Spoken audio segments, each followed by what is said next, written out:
I thought I was going to watch this movie tonight, Everybody's Famous. I rented it from the library, Brooklyn Public Library. But then when I opened it up, I saw that it had a different disc in there, How It Ends. And I thought, well, that's a gift from the universe that I can't give up. So tonight's movie is How It Ends. And it's movie, 237 of my 365 movie challenge. Let's get into it.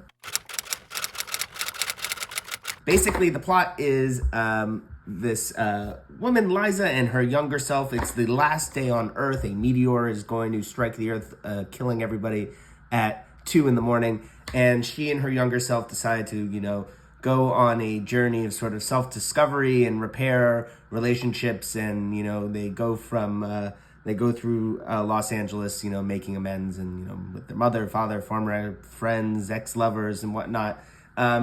The thing that I had to look up the film after I watched it, the thing that's really interesting about this film is that it was shot completely during the pandemic.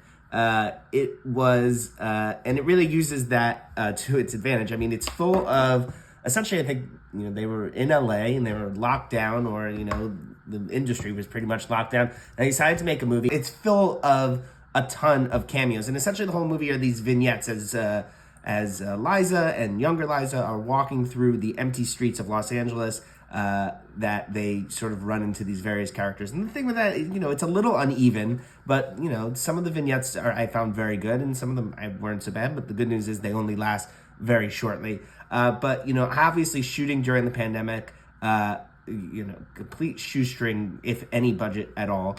And all these people were available. I said, "Well, meet us here. We'll do this scene." And it was a really interesting execution of an idea.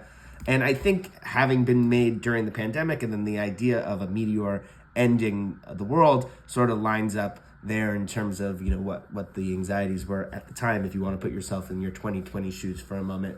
The overall narrative is really sort of about, finding yourself and, loving yourself and that kind of thing, which I thought worked in some parts, a little weaker in others, but I think kind of stuck the landing at the end. I have to say, having never heard of this movie at all, I think Wikipedia says that the profit for this movie was like $16,000. So this is a true indie film, almost like a little, pandemic project. But I enjoyed it, and I was pleasantly surprised when I put it in. I thought, oh, maybe I'm about to watch the worst thing ever. But, was it great? No, but it wasn't terrible. I enjoyed it. So if you find your way being able to watch How It Ends, maybe you'll find it in a mislabeled DVD case yourself. So that's movie 237. I'll see you for the next one.